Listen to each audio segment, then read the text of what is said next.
बोलो जयकारा बोल मेरे श्री गुरु महाराज की जय। अनंतपुर वासी श्री भगवान की जय। अमर ज्योति दर्शन ग्रंथ। हार्दिक सौहार्द। युग परिस्थितियां एवं कालचक्र में नियमानुसार परिवर्तन होते रहते हैं। कई बार कई घटनाक्रम ऐसे विभीषिका साथ लाते हैं कि भयंकर भयावह स्थिति उत्पन्न हो जाती है। महापुरुष उस परिस्थिति का सामना सरल एवं सुगम ढंग से करने की युक्ति बतलाते हैं। ऐसे ही एक घटना घटित हुई जिसका उल्लेख इस प्रकार है। विश्व के सब देशों में प्रायः प्रत्येक वर्ष में 2-4 ग्रहण लगते ही रहते हैं। भारतवर्ष में यह राहु केतु ग्रह का उपद्रव समझा जाता है। जब जब भी यह ग्रहण लगते हैं तो ज्योतिष शास्त्र की गणना के अनुसार कभी कम तो कभी अधिक हानि होने की आशंका रहती है। इसी प्रकार सन 1991 में सूर्य ग्रहण का अत्यधिक भारी बतलाया गया। ज्योतिषियों ने यहाँ तक आकांक्षा जतलाई कि देश विदेशों में अधिक उथल पुथल होगी। जो व्यक्ति भी पूर्ण ग्रहण के समय सूर्य की ओर देखेगा उसकी आंखों की रोशनी बिल्कुल समाप्त हो जाएगी। हो सकता है कि यह मस्तिष्क पर भी कोई दुष्प्रभाव डाल दे। जनहानि एवं धन हानि दोनों ही प्रचुर मात्रा में होंगे। ज्योतिषियों की ऐसी भविष्यवाणी को सुनकर सबके मन में भय से ऐसा आभास होने लगा कि जैसे कोई प्रकृति आपदा बरसेगी। आपने दिव्य सत्संग भवन में सभी गुरुमुखों को तुरंत ही एकत्र होने का आदेश दिया और फरमाया कि सूर्य ग्रहण के 3 घंटे के समय में सब गुरुमुख यहाँ हाल में बैठेंगे और कोई भी इस समय बाहर नहीं जाएगा। यहाँ बैठकर सभी भजन कीर्तन करें और पुनः 1 घंटा भजन अभ्यास करें। आप स्वयं भी यहाँ पूरा समय विराजमान रहे। श्री दर्शन ध्यान करते हुए किसी को भी समय का पता ही न चला। 3 घंटे का समय पलक झपकते ही व्यतीत हो गया। जैसे ही सब सूर्य की रोशनी में अंदर आए थे वैसे ही जब बाहर निकले तो देखा कि दिवाकर पहले की भांति ही अपनी आभा बिखरा रहा था। आपने केवल शरणागतों की सुरक्षा के लिए यह रचना नहीं रचाई अपितु विश्व को इस संकट से उबारने के लिए सामूहिक प्रार्थना का आयोजन किया। सचमुच ही जितनी आपदा एवं संकट का अनुमान था उसमें तनिक भी किसी का कोई नुकसान न पहुंचा। सर्वे भवन्तु सुखिनः सर्वे सन्तु निरामया सर्वे भद्राणि पश्यन्तु माँ कश्चित् दुख भाग्यवेते। सभी गुरुमुख सभी सुखी हो, सभी रोग मुक्त हो, सभी का जीवन मंगल में बने और कोई भी दुख का भागी ना बने। महापुरुषों के हृदय में संपूर्ण विश्व के लिए यही सौहार्द भावना होती है। सुख शांति एवं आनंद बरसाने संसार में अवतरित होते हैं और उसी लक्ष्य को पूर्ण करने में लगे रहते हैं। शांति दिवस। हर युग में कुछ 1 वर्षों के पश्चात सामाजिक एवं राजनीतिक उथल पुथल का तांडव होता है। उस समय प्रायः परिस्थितियां ऐसी बन जाती हैं जैसे कि सचमुच ही विश्व में अधर्म व अशांति का बोलबाला हो गया है। आध्यात्मिकता मानो लुप्त प्राय होने की कगार में दिखाई देती है। सृष्टि के कालचक्र में ऐसा प्रतीत होना तो संभव ही है, परंतु उन परिस्थितियों को परिवर्तित करने के लिए नियति की ओर से अध्यात्म पक्ष प्रबल होता है और सत्य धर्म से ही उसमें परिवर्तन होता है। ऐसे समय में वर्तमान युग पुरुष नित्य अवतार योग यज्ञ जप तप आदि साधनों द्वारा जनता को ऐसी भीषण परिस्थितियों से उबार लेते हैं। 20वीं शताब्दी में देश विभाजन के कुछ समय पश्चात असामाजिक तत्वों ने अतिक्रमण करना आरंभ किया। घृणित एवं आतंकी उपद्रवों से जनता त्राही त्राही कर उठी। आस्तिक जन अपने अपने इष्ट देव के श्री चरणों में अपनी करुण पुकार पहुंचाने लगे। कुछ गुरुमुख प्रेमियों ने अपने नगर में होने वाले अत्याचार एवं दुर्व्यवहार का ब्यौरा श्री सतगुरुदेव जी महाराज के श्री चरणों में निवेदन किया। श्री पंचम पातशाह जी महाराज ने श्री आनंदपुर के सभी आश्रमों एवं सत्संगी आश्रमों में आदेश दिया कि जहाँ जहाँ श्री दरबार के अनुयायी एवं गुरुमुख जन निवास कर रहे हैं, ऐसे समय में सब नित्य प्रति भक्ति के 5 नियमों श्री आरती, पूजा, सेवा, सत्संग, सिमरन, दर्शन, ध्यान की पालना तो कर ही रहे हैं, परंतु 1 घंटा अतिरिक्त सुमरन जाप अवश्य करें। उठते बैठते सोते जागते ध्यान सिमरन में सुरती को जोड़े रखें। जैसे राजा महाराजा स्वयं को सुरक्षित रखने के लिए किले का निर्माण करते हैं, ऐसे ही सद्गुरु का शब्द पर कोटा बनकर जीव को सुरक्षित रखता है। गुरुमुख जन घबराए नहीं, कोई भी निरात्मक विचार मन में लाए नहीं। इष्ट देव सद्गुरु के वचनों पर दृढ़ विश्वास और पूर्ण श्रद्धा से कर्तव्यों का पालन करे। दुख गम चिंता दूर हो जाएंगे। विकट परिस्थिति कुछ समय के पश्चात स्वतः ही ठीक हो जाएगी। पावन श्री वचनों की अनमोल निधि को पाकर एवं उस पर मनन करते हुए सबको मानो अभय दान मिल गया। श्री आनंदपुर में एक दिन प्रातः 4 से 5 बजे तक श्री शांति भवन में भजन अभ्यास मौन ध्यान करवाया। इसके पश्चात श्री आरती पूजा का कार्यक्रम संपन्न हुआ। वह भयावह समय टल गया। गुरुमुख प्रेमियों ने आनंद, सुख, शांति और प्रसन्न जीवन को पाया। तत्ववेता महापुरुषों के अदभ्य परोपकार से ही इस संसार में सुख, समृद्धि एवं हर्ष, वृद्धि और आनंद निधि प्रदान करने वाले हैं। आनंद भोजनालय श्री सतगुरुदेव जी महाराज ने चहुमुखी विकास को मध्य नजर रखते हुए भक्तानियों की ओर एक विशाल भोजनालय का निर्माण करने की मौज प्रकट की, ताकि दिन प्रतिदिन बढ़ती जा रही बाहर से आने वाली संगत सुविधा पूर्वक बैठकर भोजन ग्रहण कर सके। पहले वाला लंगर बहुत ही छोटा पड़ता था। संगतों की लंबी कतारों में खड़े होकर काफी समय तक प्रतीक्षा करनी पड़ती थी। भक्त वत्सल करुणा निधि महाप्रभु जी ने इस असुविधा को दूर करने के लिए श्री मंदिर परिसर के मार्ग में कुछ बगीचों को हटाकर स्वयं निज कर कमलों से उसकी नींव का उद्घाटन किया। यह विशाल भवन 1 वर्ष में ही बनकर तैयार हो गया। इस भोजनालय में एक और ऊंचा स्थान ऐसा बनाया गया है जहां पर भोजन का सामान, रोटी, दाल, सब्जी, चावल अथवा भंडारे में बनने वाले अन्य सामान रखा जा सके। पुनः साथ ही प्रत्येक वस्तु की पूर्ति हेतु सेवक जन सामान लाते रहते हैं, ताकि उसको गर्म भोजन मिल सके, सबको गर्म भोजन मिल सके। पूरे हाल में बीच बीच में से निकलने का स्थान और संगतों के बैठने के लिए 4 फुट चौड़ा प्लेटफार्म नुमा स्थान बनाया गया है, जहां पर बैठकर सब भोजन ग्रहण कर सकें। भोजन बांटने वाले सेवक प्लेटफार्मों के बीच में छोड़ी गई जगह से सुविधा पूर्वक भोजन वितरण करते हैं। सेवक जन सब के साथ मधुर भाषण करते हैं। इतनी सुचारू व्यवस्था से स्वयं ही सबका मन यहाँ बैठकर भोजन ग्रहण करने को करता है।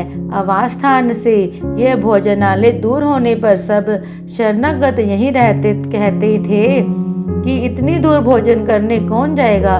इस भोजनालय के समीप ही बाइयों परिचारिकों एवं स्थायी निवासियों के लंगर के लिए अलग से स्थान बना दिया गया है। देखा यही जाता है कि पर्वों पर सब जब यह भोजनालय कुछ दिन के लिए खुलता है तो यहाँ के प्रबंधक को देखते हुए हजारों का जनसमूह होने पर भी शरणागत स्थायी निवासी गुरुमुख संगते बाइयां एवं परिचारिकाएं उल्लासपूर्वक यहाँ भोजन ग्रहण करने आते हैं। प्रातः काल की श्री आरती पूजा के पश्चात महाप्रभु जी ने यहाँ कृपा करके इसका शुभ मुहूर्त किया। पावन वचनों की अमृत वर्षा करते हुए श्री मुख से फरमाया, श्री दरबार की प्रत्येक कार्यवाही में गुरुमुखों का ही हित समाया होता है। महापुरुष सदैव जीव कल्याण के लिए ही तत्पर रहते हैं। गुरुमुखों को भक्ति और रूहानियत का लाभ मिल सके, वे अपनी आत्मा का उद्धार कर सकें, इसी हेतु ही यहाँ सारी रचना रचाई जाती है। सेवा का सिलसिला चलता जाता है ताकि गुरुमुख जन इसमें हिस्सा लेकर अपने समय का कृतार्थ कर सकें। आज तो इस भोजनालय का निर्माण हुआ है, यह भी गुरुमुखों की ही सेवा रंग लाई है। बाहर से आने वाली संगत अब यहाँ बैठकर शांति से लंगर ग्रहण करेगी। गुरु घर की दाल रोटी अमृत करके जान, जग में 36 भोज्य पदार्थ इसके नहीं समान। जो गुरुमुख यहाँ बैठकर श्रद्धा व प्रेम से लंगर ग्रहण करेंगे, उनकी शारीरिक व्याधियाँ तो दूर होंगी, मन भी आनंदित रहेगा। श्री वचनों के पश्चात महाप्रभु जी ने लंगर का थाल मंगवाकर स्वयं भी बड़े प्रेम से भोग लगाया। प्रसाद वितरित हुआ और प्रेमियों ने गुरु महिमा एवं सदगुरु के पुकारों के भजन गाए। इस भोजनालय का निर्माण हो जाने से एक ही समय में हजारों की संख्या में संगतें बैठकर सुविधा पूर्वक भोजन ग्रहण करती हैं। एक बार वैसाखी के पर्व पर श्री दर्शन बंद होने के पश्चात आप दोपहर के समय अपने चौबारे से भक्तों की साइड गैलरी में आए। चूंकि आप हर समय श्री आनंदपुर में कहीं कोई असुविधा तो नहीं, इसका ध्यान रखने के लिए चहुं ओर दृष्टि डालते आपने लंगर के बाहर सड़क पर कतारों में बैठे भक्तों को धूप में भोजन करते हुए देखा। कोमल चित्त महाप्रभु यह देखकर द्रवित हो उठे। अपने विश्राम की परवाह न करते हुए उसी समय स्वामी विचार पूर्णानंद जी को बुलाकर फरमाया कि अब शीघ्र विशाल भोजनालय का निर्माण करना है, यहाँ पर हजारों की संख्या में संगतें बैठकर भोजन कर सके। इस समय लंगर के बाहर की ओर सब और तुरंत ही टेंट लगा दो। दूसरे दिन ही श्री आरती के पश्चात आप कार में विराजमान होकर कुछ प्रबंधक जनों सहित भक्तों की साइड आए और आनंद विहार के समीप खुले क्षेत्र का निरीक्षण किया। पर्व पर आने वाली दर्शनार्थी संगतों के आवास स्थान के समीप एक स्थान को उपयुक्त जानकर यहाँ विशाल भोजनालय की नींव रखी। 1 वर्ष में ही इसका निर्माण कार्य पूरा हो गया। पर्वों पर हजारों की संख्या में यह गुरुमुख प्रेमी एवं दर्शनार्थी संगतें सुविधा पूर्वक भोजन ग्रहण कर सकते हैं। पर्व के पश्चात सीमित संख्या में गुरुमुख होने से भक्तों के आवास स्थान की ओर लंगर बना हुआ है। इसका भी नव निर्माण करवाकर सुचारू रूप से सब व्यवस्था की। यहाँ पर महात्मा भक्त दोनों समय लंगर में आकर ही अमृत में प्रसाद भोजन ग्रहण करते हैं। परम हितैषी श्री सतगुरुदेव जी महाराज की कृपा से हर नगर गांव एवं स्थान स्थान पर सत्संग भवन बने हुए हैं, जहां से गुरुमुख प्रेमी सेवा सत्संग और भक्ति का लाभ उठाते हैं। 2 प्रेमी भक्त आश्रम की सेवा पर जाते और वहां पर हित चित्त से सब सेवा कार्य निपटाकर आते। उनके साथ 13-14 साल के उनके बच्चे भी सेवा किया करते थे। जब भी वे अपने अभिभावकों से शीघ्र घर लौटने के लिए कहते तो वे उन्हें समझाते कि श्री दरबार की सेवा अगर हित चित्त व लगन से करो तो अवश्य ही श्री गुरु महाराज जी स्वयं आकर दर्शन भी देते हैं और वचन भी फरमाते हैं। यह बात उनके दिल में घर कर गई। वे परस्पर यही कहते कि हम भी अब हित चित्त से सेवा करेंगे। भगवान जी हमें परीक्षा में भी उत्तीर्ण करेंगे और हमारे पास आकर हमें दर्शन देंगे। वे बच्चे अपने माता पिता के साथ श्री आनंदपुर में श्री दर्शन के लिए आए उनकी सेवा लंगर में बर्तन धोने की लगाएगी। गुरु पूर्णिमा का पर्व था। अन्य सभी गुरुमुख श्री दर्शन खुलने पर सत्संग भवन में चले गए। बच्चे वहीं लंगर में सेवा करते रहे, क्योंकि उनके दिल में एक ही लगन थी कि सेवा करते हुए श्री प्रभु जी हमें अवश्य दर्शन देंगे। सत्संग भवन में सत्संग, प्रवचन और श्री दर्शनों का कार्य संपन्न हुआ। महाप्रभु जी की अद्भुत लीला कुछ ऐसी हुई कि उस दिन कोई भी गुरुमुख पुनः सेवा के लिए ना आया। वे चारों बच्चे बर्तन साफ करते रहे। श्री सद्गुरुदेव जी महाराज कार्यक्रम के पश्चात अपने आवास स्थान पर चले गए। कुछ समय पश्चात एकदम ही आप महात्मा परम योगानंद जी, महात्मा आत्मदयानंद जी, महात्मा योग सत्यानंद जी को साथ लेकर लंगर में आए। उन बच्चों के पास कुर्सी पर विराजमान हो गए। मस्त हुए बच्चे अपनी सेवा में इतने व्यस्त थे कि उन्हें कुछ भी भान ना हुआ। आपने उनको अपने पास बुलवाया और पूछा, कहाँ से आए हो और किसकी संगत के हो, कौन सी कक्षा में पढ़ते हो। श्री प्रभु जी को अपने सम्मुख पाकर बच्चों की खुशी का पारावार न था। उन्होंने श्री चरणों में माथा टेका। उन्हें अपने कर कमलों से प्रसाद देकर आपने फरमाया, महात्मा जी, इनकी सेवा की लगन ही हमें यहाँ खींच लाई है। महात्मा जी के हाथ में गुलाब जामुन का डिब्बा देकर फरमाया कि ये अपनी सेवा करते रहें और उनके मुंह में गुलाब जामुन डालते जाओ। जब सारा डिब्बा खाली हो गया तो पुनः उनसे पूछा कि और कुछ खाना है। कुछ अन्य गुरुमुख भी वहां पहुंच गए। इस मधुर लीला का रसपान करने लगे। सबको आशीर्वाद देकर आप अपने कक्ष में चले गए। महाप्रभु जी ने श्री अनंतपुर के समीपवर्ती चक्कों में श्री परमहंस देत मंदिर, सत्संग भवन, लंगर व आवास स्थान आदि आवश्यकता अनुसार बनाकर उन्हें आबाद किया। समय समय पर प्रत्येक स्थान पर कृपा फरमाकर प्रेमी गुरुमुखों को सत्संग, सेवा, श्री दर्शन का सौभाग्य भी प्रदान किया।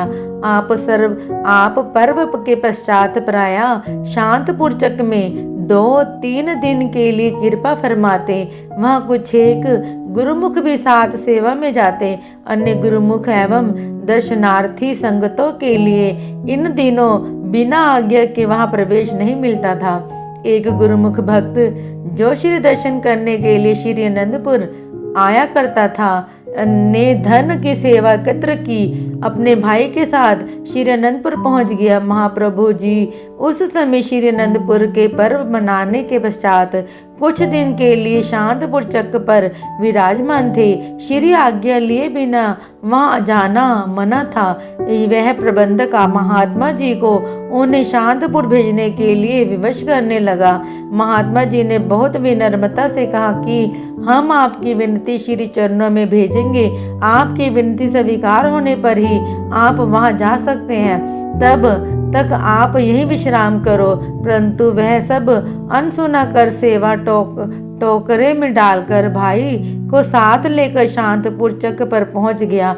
मन में यह अहंकार आ गया कि मैं इतनी सेवा लेकर आया हूँ, मुझे दर्शन अवश्य होंगे। श्री प्रभु जी चक हरिनगर से आकर जैसे ही शांतपुर चक में विराजमान हुए तो महात्मा अलख सुखानंद जी ने श्री चरणों में उस भगत की विनय कर दी। दयालुता के अवतार महाप्रभु जी ने चाहे वह आशा के बिना ही वहां पहुंच गया था तो भी उनके कल्याणार्थ उसे श्री दर्शनों की स्वीकृति दे दी। वह भक्त अपने मन में इतरा रहा था कि श्री प्रभु जी मेरी सेवा से अत्यंत प्रसन्न होंगे। उसने अपने भाई के साथ अंदर जाके दंडवत वंदना की और टोकरा उठाकर आगे ले जाने लगा। आपने फरमाया कि इसे वहीं पड़ा रहने दो। उसने समीप जाकर मत्था टेका तो अंतर्यामी महाप्रभु जी ने फरमाया, जीव का मन माया के भंवर में शीघ्र ही फंस जाता है। उस समय यह पता ही नहीं चलता कि अहंकार मेरा शत्रु मेरे सिर पर सवार हो गया है। उसकी सोच बस यही तक सीमित है, यही तक है कि वह अधिक सेवा भेंट लेकर जाएगा तो अत्यधिक सम्मान मिलेगा। मान सम्मान को पाना अहम अभाव से जीव की भक्ति को नष्ट कर देते हैं। जिस सेवा भेंट में श्रद्धा भावना निहित हो वही सेवा श्री दरबार में लेखे लग सकती है, वही प्रसाद रूप में प्रभु कृपा का अधिकारी बनती है। अहम भाव से की गई सेवा का यहाँ कोई स्थान और मूल्य नहीं। आपने महात्मा जी को संबोधित करते हुए फरमाया, महात्मा जी इसे प्रसाद दो, और जैसे ढका हुआ टोकरा लाया है वैसे का वैसा ही साथ वापस ले जाए। उसने पुनः विनय की, प्रभु आप कृपा करके इसे स्वीकार कर लो। महाप्रभु जी ने फरमाया, इसमें से हमें कुछ भी अपेक्षित नहीं। महात्मा जी ने अधिक समझाने पर उस टोकरे को उठाकर बाहर ले आया। पश्चाताप ने जोर डाला। उसके मन का अहम भाव आंसू से बहने लगा। पास खड़े महात्मा जी भी अभी असमंजस में पड़े कि सोच ही रहे थे कि श्री प्रभु जी ने इस भगत की सेवा स्वीकार क्यों नहीं की।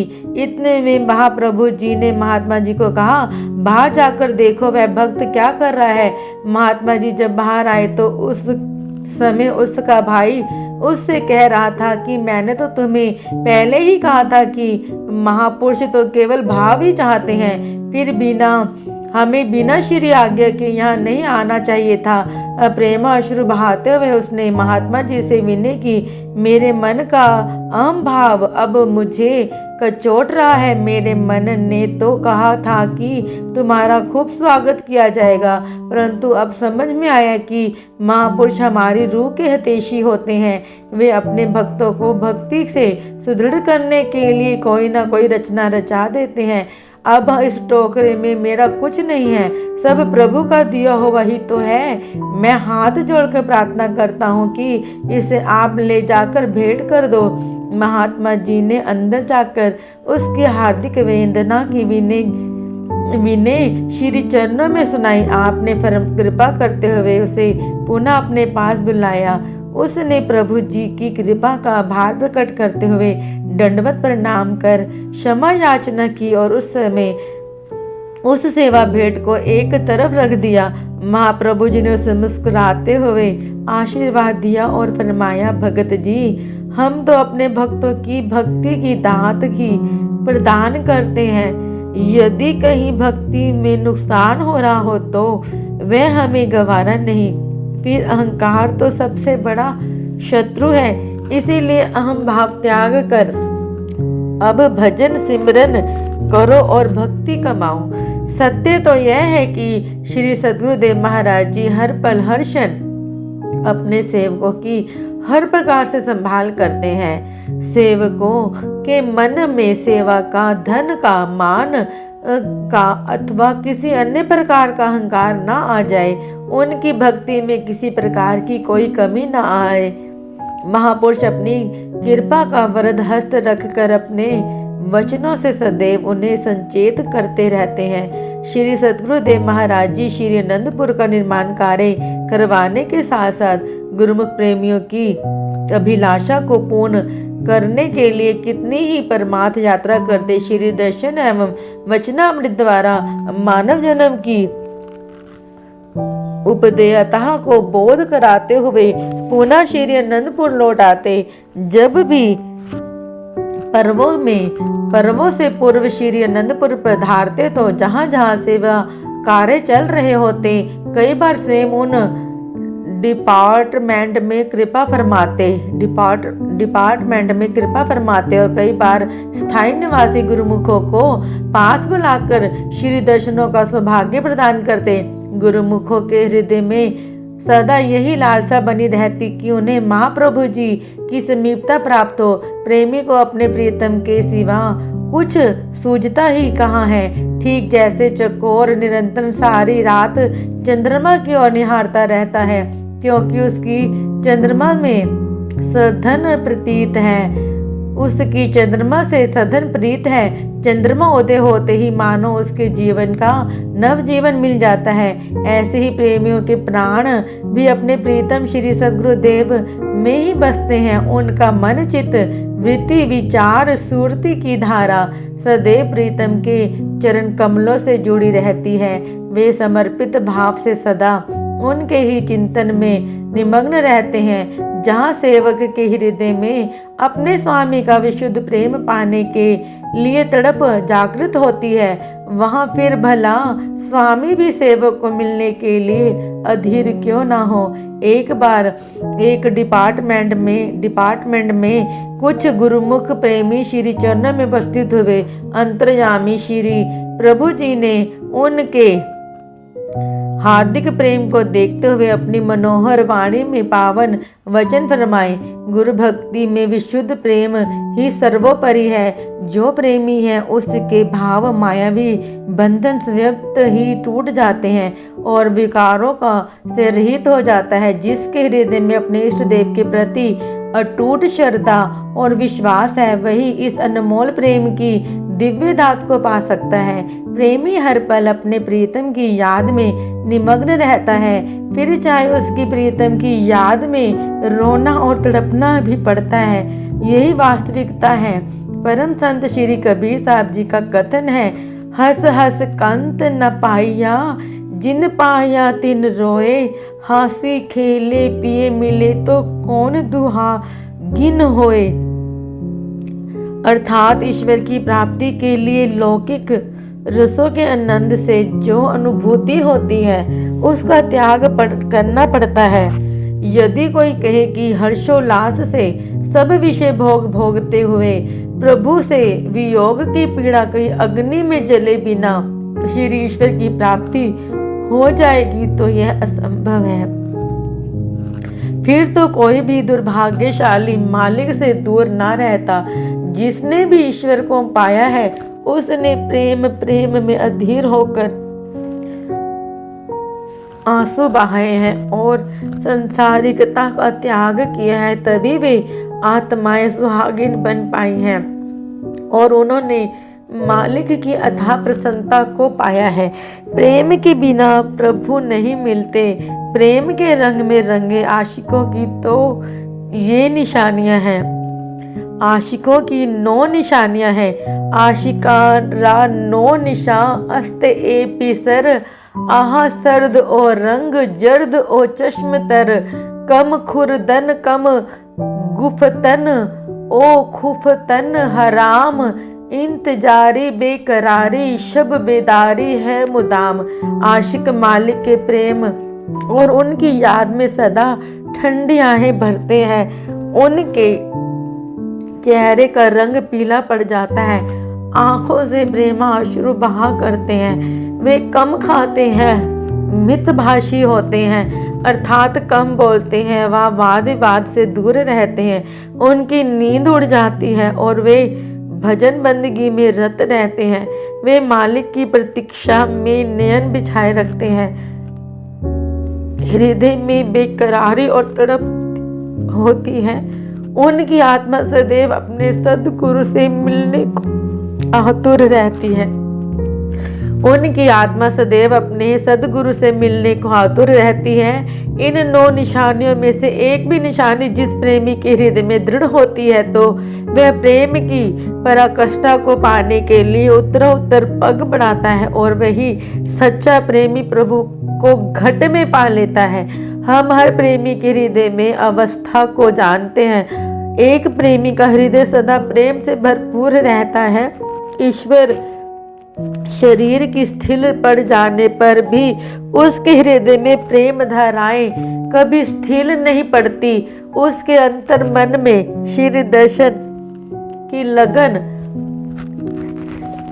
और प्रभु कृपा की चाह सदा बनी रहती है। आप सब गुरुमुख प्रेमी हैं। हम आप सबके प्रेम और भक्ति का अति प्रसन्न है। प्रेमावतार प्रेम के अगार महाप्रभु जी ने वरद में वचनों को श्रवण कर और उनका असीम प्यार पाकर असीम प्यार पाकर प्रत्येक गुरुमुख का हृदय प्रेम में तरंगित हो उठा। श्वासों में प्रेम की ही धुन और प्रेम की झनकार झंकृत होने लगी। एक नवीन उत्साह और उमंग लिए सभी पुनः अपनी अपनी सेवा पर पहुंच गए। प्रेम की साकार मूर्ति श्री सद्गुरुदेव महाराज जी का पावन ध्यान कर उनसे उनके रोम रोम व तन प्राणों में समा गया।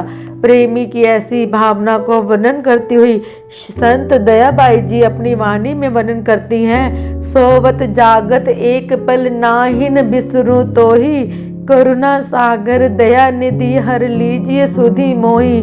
सोते जागते उठते बैठते एक पल एक क्षण भी आपकी मधुर याद मेरे हृदय से विस्मृत न हो। हे करुणा के सागर, हे दया निधि, आप मेरी सब सुध बुध हर कर मुझे अपने में विलीन कर लो। प्रत्येक जीव के मन में फिर यह है, चाहे कितना गुरुमुख ही क्यों ना हो, विचारों का ताना बाना सदैव चलता रहता है। आप प्रेमी गुरुमुखों के मन में पनप रहे किसी भी प्रकार के विचार के उत्पन्न होते ही उसका एक वचन से ही उन्मूलन कर देते। एक बार किसी प्रेमी के मन में यह विचार उत्पन्न हुआ कि मैं तो सारा दिन लंगर की सेवा में व्यस्त रहता हूँ, काश मुझे भी लंगर के स्थान पर श्री सद्गुरु दाता दयाल जी निजी सेवा का सौभाग्य प्राप्त हो जाता।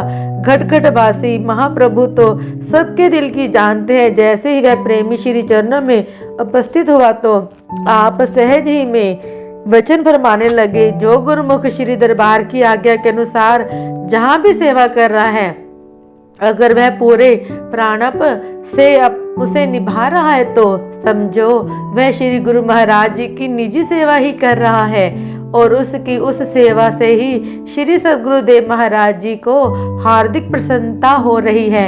यहाँ जो भी गुरुमुख आया है वह अपने इष्ट देव को प्रसन्नता और कृपा पाने के लिए आया है। जब भक्ति पथ पर अग्रसर हो ही गया है तो अपने आप को भक्ति